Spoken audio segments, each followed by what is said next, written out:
Hello and welcome to the Daily Millwall for Thursday the 27th of May 2021. Today in Millwall News we've got 3 stories from the official club site. We've got a contract signing, but first, before we get to that, we've got a statement from Steve Kavanagh, the Chief Executive Officer. So he said he's going to put out these statements pretty regularly, and here's the latest update. What he has to say. It says, firstly and most importantly, I would like to thank each and every one of you for your outstanding support throughout what was a challenging season for a multitude of reasons. Well done, everyone. I don't want to reflect too much on what has gone on, as our collective focus is on working towards a new campaign in August, with the hope and expectation that any restrictions will be minimal. At worst, there shouldn't be any. Mate. We're still waiting clarity on a range of matters from the governing bodies and local safety authorities, but providing the roadmap continues to be followed on time, then I see no reason why we can't look forward to sell-out crowds, memorable atmospheres come that opening weekend. Hear, hear. It would be naive to be complacent though, and as been the case throughout, we will do absolutely everything we can as a club to ensure that the Den is a safe, secure and welcoming environment for your return. At the time of writing, we have sold around 6,500 season tickets for the next season, plus hospitality, which is a phenomenal amount for the first saver period price window. While we hoped your collective eagerness to return would translate into high sales, we didn't quite anticipate such levels this early on, and for that we are incredibly grateful to all those who have secured their seat for the new season. Pardon me. On top of these numbers, we have also sold just under 1,000 membership packages across all adult and junior groups so far. And those additional revenues has been so important to us as we look to get back on our feet after what has been an immensely troubling period for business and society generally. Many of you will have noticed the COVID Recovery Fund option when purchasing on the ticketing website, and I'm elated to announce that at the last count, a further £11,110 has been donated by supporters to help the club. I think that's in terms of refunds that supporters were due. I think some supporters said, "Oh no, you keep it, mate." So I think that's what that is. Your generosity has no limits, and on behalf of the board, the management, players and the staff alike, thank you. As part of our efforts to open the Den back up now that the restrictions have been lifted, we are welcoming you back during June, that's next week, for England's free Euro 2020 matches, and early uptake has been excellent, so please do secure your spot while you can. It's a chance to watch some football at a football stadium, an opportunity which hasn't been available for some time, so don't miss out. More information is available here at this link. And that's kind of surprising to me. I didn't think people would be up for that, but apparently they're selling the tickets quite well. We don't want to get ahead of ourselves, of course, but should we progress through the tournament, then there is the scope to continue these events, and we will of course keep you all updated if and when tickets become available. The club's new Equality Steering Committee has continued to meet on a monthly basis, and one of the many initiatives born out of their work so far is a weekly open morning event here at the Den, the first of which is set to take place next Wednesday at the 2nd of June. It will be completely free of charge, and the aim is that it will bring local residents together in a comfortable and welcoming environment to catch up and socialise after such a sustained period of isolation for so many.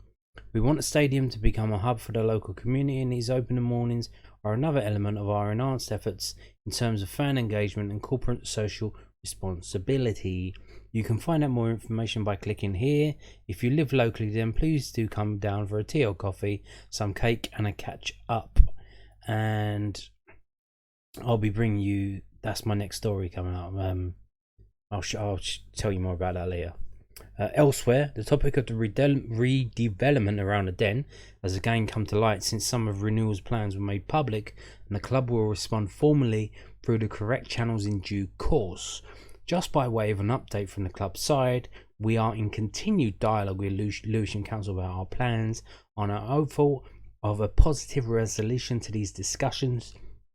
As with so much else, the pandemic put a bit of a halt to progress on this front, but thankfully we're now able to really push on, and providing all other parties continue doing likewise, then the project can really get off the ground sooner rather than later. On the subject of planning permission, we've had approvals for some work on a training ground in Bromley, which means we can start building a new gym and medical and sports science facility. We're committed to enhancing our operations on and off the pitch as much as is possible year after year, and this move will certainly improve facilities for the players and management ahead of 2021-22. Similarly, at the Den, we're now a few weeks into the extensive pitch renovations which are taking place over the summer.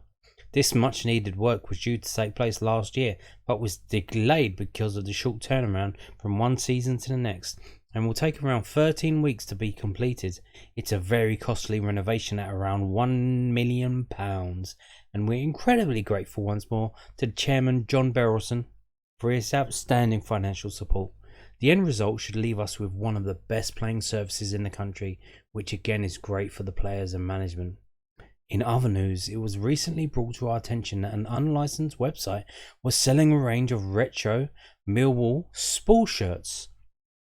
Thankfully, the products were quickly removed, and I would urge supporters not to buy such items from untrusted sources. For clarity, the commercial team is working with Sport and other providers on a range of retro shirts for the Lions store, which we hope to launch during next season. I would like to finish by thanking everyone who has so kindly donated towards my fundraising for Prostate Cancer UK. In July, I'll be cycling alongside a few others from the Den to Bournemouth's Vitality Stadium via Brighton's ground, and we're desperate to raise as much money as we can to help what is a remarkable charity continue their fine work in research aimed at combating the disease. We're up to £5,500 collectively and now targeting £10,000. So if you can help, it will be hugely appreciated by everyone taking part. Please do visit the donation page here on this link. Thanks again for all your continued support and backing of the club. It means so much to everyone at the club. Enjoy your summer, Steve Kavanagh. So there you go. That's a comment from Steve. Basically just rounding up what we've already know. Really, the only new thing there is the open mornings. I want to bring you that in the next link. The number, we got the actual hard numbers, although we the last I heard it was like 5,000, but now it's up to 6,500 season tickets and 1,000 membership. We've got those numbers. We've got the amount of money that was donated by supporters in terms of giving up their refund and donating it to the club. That's £11,000, so that's pretty decent. We know that the England games to go and watch the England games at the Denners, the tickets are selling quite well, which I'm quite surprised about, to be honest with you. And what else did we say? The troubling fear is that they're still talking to Lewisham Council about the plans, and there's some kind of problem that needs to be resolved. They're hopeful of a positive resolution to these discussions. That's kind of worrying, isn't it? Because as we've seen, Renewal have basically got all their plans sorted out. Not only all their plans, but the different phases, 1, 2, 3, 4, 5. I think it was up to 5. The different phases that are going on. So they've got all their ducks in a row, and we're still waiting. What's that about? So it's kind of worrying. Kind of worrying indeed. And we knew that they were, well, I did, I don't know if you did. We knew that they were doing something at the training ground. I thought that they were just improving the pitches as well. They were working on the pitches.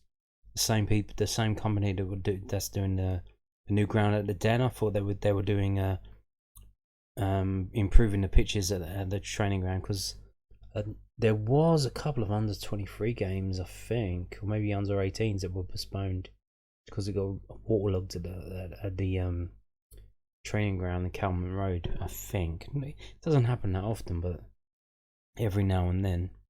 But they're actually building some buildings, a new gym and a medical and sports science facility. So there's that. But yeah, so just a pretty decent roundup with some more details thrown in of stuff that we already know. But one thing we didn't know, I'm going to move on to it now. So Millwall to host open mornings at the Den. We just had I've just told you about that. I'm going to tell you a bit more because this was just announced today. So Millwall Football Club is delighted to be hosting open mornings at the Den every Wednesday from next Wednesday, 2nd of June. Situated in the Billy Neal Lounge, overlooking the pitch from 9:30 to 12:30, so that's 3 hours. Supporters will be able to experience a brew with a view with fellow fans and staff members as the world begins to open up after the COVID-19 pandemic. With tea, coffee, biscuits and more on offer, everyone is welcome to head to SC16 and banish those lockdown blues by talking football amongst other subjects with like-minded Lions fans. The mornings will be completely free of charge, with the aim of bringing Mill family together in a friendly and sociable environment to catch up after such a lengthy period of isolation. We look forward to seeing you there. So I suppose if you want to have a business meeting in an unusual place, you could turn up there next Wednesday. It's basically like a daycare, I guess. It's like for grown-ups, I suppose. If you've got old people, they've got fuck all to do. Just go down there and get a free cup of coffee and a slice of cake. Yeah, I suppose. I don't know. Yeah, so they're doing that. So, and now, last but not least, we've signed a player. It's a player we already have, and we've just extended his contract. It's Mason Bennett. So I told you, when was it, last week, that he had been offered a contract, and he signed it. He actually got a pen and signed it. Mason Bennett signs new long-term contract. This is from millfc.co.uk. All 3 stories I bring you today are from that website, the club's official website. And Benno new contracts. Millwall Football Club is delighted to announce that Mason Bennett signed a new long-term contract at the Den. The 24-year-old has scored 8 goals in 50 appearances for the Lions since joining initially on loan in January 2020 and will now spend the foreseeable future in the SC16. A former Derby County player, Bennett spent time on loan at Chesterfield, Burton Albion, Bradford City and Notts County before joining the Lions, where he made his debut from the bench at Wigan Athletic in February 2020. Scoring his first goals for the club in consecutive home matches against Swansea City, Blackburn Rovers later that season, Bennett went on to make 41 appearances during the 2020-21 campaign, scoring 6 goals and forming a fruitful striker partnership with Jed Wallace. And yeah, if you see any of my Stats Sundays videos during the end of the season, basically saying that that season that Mason Bennett has just had is the best season he's had in football so far in his career. He's only 24, which he doesn't look like it, but he is only 24. And yeah, he's hopefully he improves on next season. He improves next season on what he did last season, and that means a new record season for him in terms of goal scoring and playing. But I don't know. He's getting messed about by Gary Rowett, isn't he? Is he playing on the left wing? Is he playing up front? He's playing like in the middle. It's all a bit weird. We will see. We will see. He's not a bad little player. He's doing all right. But I don't think he can lead the line. We still need to get that striker if we're going to do anything next year. But Mason Bennett signed, and I'm alright with that. I don't know about you. I am. That's it for today. Thank you for watching. Goodbye.